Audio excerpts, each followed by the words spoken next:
I find that thought very interesting. So because well, you listened to the album this morning. So Yeah. what struck you then? Because with that bit of separation, what struck you about the album? Was there something that stuck out for you? Was it? It's brave, but that's the only way I know how to make music though. I don't know how to, like if you listen to any of my EPs, not one of them sound the same.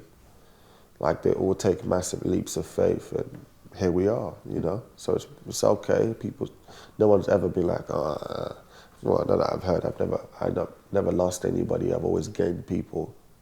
So it's brave again. Again, we're going another 10 steps forward.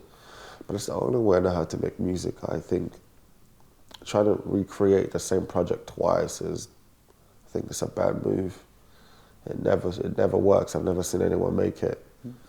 So and it's an inner conflict because it makes sense, because your brain says it makes sense to do it again because it worked so well the first time, but your heart saying we got to push forward. We have to stay true to what we believe in and keep pushing.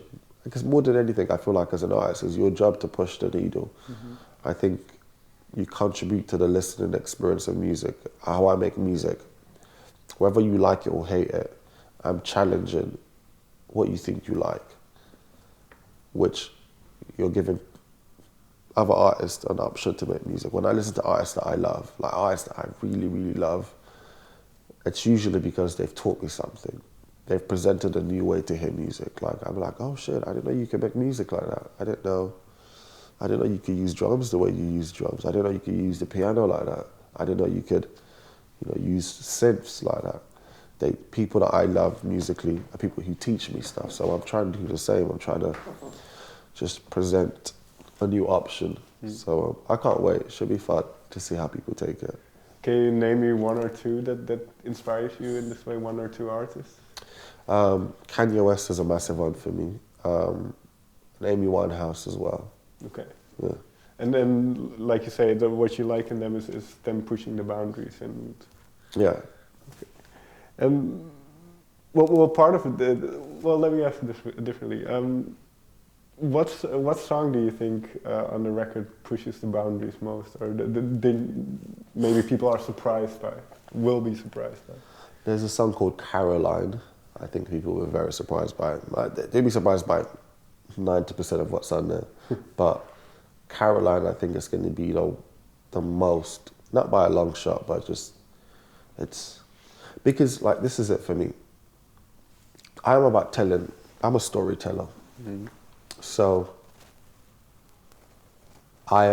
my job is to serve the story. Like even if it means the story is best told in a folk voice. Like I'm gonna do whatever serves the story the best. So it's like, it's less about the music.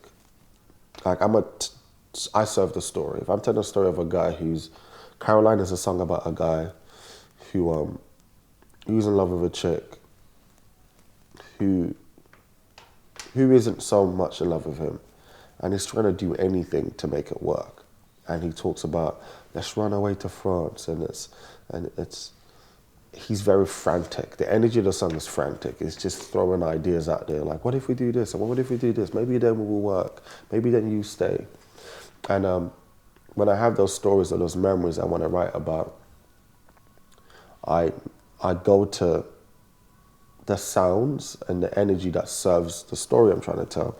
Less about, I won't be like, well, I'm a solo artist and I do blues now and I have to make this work within blues now. I'm like, I go wherever what helps the listener and myself understand the story the best. So that being said, lots of the stories I tell on the album are very different, so you hear lots of energies that best tell that story. Yeah. In that sense then, because you mentioned the storytelling, how much of, and this example of Caroline, how much of the storytelling is part of your own experience, it's derived from your own experience? 100%, okay. All of them in different ways. Some of them I over-exaggerate, like You know, just because I feel like that's, you know, my job as a musician is to be dramatic. Because we are. If I wasn't dramatic, I wouldn't be making music. So, you know, you exaggerate the situations because, not because they're exaggerated now, just because you know better, but at the time, the exaggerated version is your truth. That's how it felt, you know, like, and sometimes it's never what it seems, like I can write a song in ways where I would talk about a girl, but that girl could be music, but it's not an actual like female. Like it would just be. I would like, say, for example, back to the song Caroline. Caroline sounds like it's about a love relationship between a girl, and it was about my love for music at a time where, like, I felt like I was losing touch with music, and I felt like it was going to leave, and I started doing all these kind of, like, oh, you know, I'll do a dance record, I'll sing an EDM track if I get to keep music around, and I became irrational. I was just trying to do anything to keep her close. So yeah, so stuff like that I do, where it's like it's 100% me, but I always try to put a little Sure. a little curveball. This period, when was this when you wrote Caroline? I wrote Caroline about 2 months ago. Okay, so it's fairly recent then. Yeah. So as a up and coming artist and kind of finding your way in the industry and navigating through all the things, how do you find it? Because you mentioned kind of that relationship with music. The industry it's more good than bad. I think it's important to understand what you signed up for. It's a hard place to exist in where your love and your hobby are tied into the same thing. It's hard to always separate the two. Like at the end of the day, my label are great, they love me and they always support me, but to a certain level, business is business. I have to respect that. I don't have to like it, but I have to respect it because I signed the deal with my eyes wide open. There's no gun to my head, there's no nothing. So I have to respect it. I have to always make sure that our visions align, which is a massive thing that I struggled with earlier on. I don't think there are many bad people in the world. I think a lot of the times people's visions don't align. They see A, I see B. And I make them feel bad for seeing A, they make me feel bad for seeing B, and we disagree. But it's like, there's usually good intentions behind everything. No one's trying to be, there's not many evil people, I don't think. So I think as long as I try to remember that, like, if we don't agree, it's fine. We can just we can find a happy medium where we can both keep our opinions and just part ways. But and I think it's just staying true and working with kind people. Like I've been touring with my band for a while, and it's been like a year now with this band, and I was saying to them, like, they've become, like, two of the guys especially become incredible musicians over like a period of a year. And for me, it was always like, they're dope now. They weren't always like crazy dope. So like people I worked with would be like, "Are you sure you don't want to hire somebody else?" And my logic was, you can become a better guitarist. You can't always become a better person. Like I always bet my money on nice people. As nice people, I believe the universe will allow them to be better because they deserve to be better.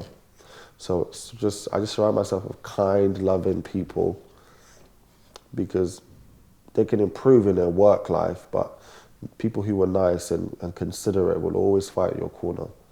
And those are the type of people I like to keep around. Like, and as long as they have energy and a zeal to want to get better, or to want to improve just as much as I'm trying to improve and get better, I think if we're nice to each other, that's like 80% of the battle won already. So that's kind of how I navigate the whole system. So with that in mind then, and this might overlap a little bit with the previous question, but how do you define success? When will the album Village be a success for you? I'm already successful. I've been successful for a minute now. I get to express myself every day for a living. It's not a real job, is it? I just get to come up here and talk about how I feel. I get to buy whichever cornflakes I want. I can look after my family. I'm seeing the world. Fucking Amsterdam, it's dope. Like that's success to me, and I get to contribute. Everything past this point is a bonus to me. Like, to be able to tour, have my own headline tour. Can't never say, as much as I'd supported many people, I don't think I ever thought it could happen. Like, it never even crossed my mind until it happened. I was like, oh, we're doing our own tour. This is us. We're the headliners. And to that degree, I already consider myself successful. Just as a being, like, and I finished my album, I'm gonna put it out. Come what may, Jacob Banks made an album with his friends, and it was dope. On that note, I think, Jacob, thank you very much. Thank you for having us.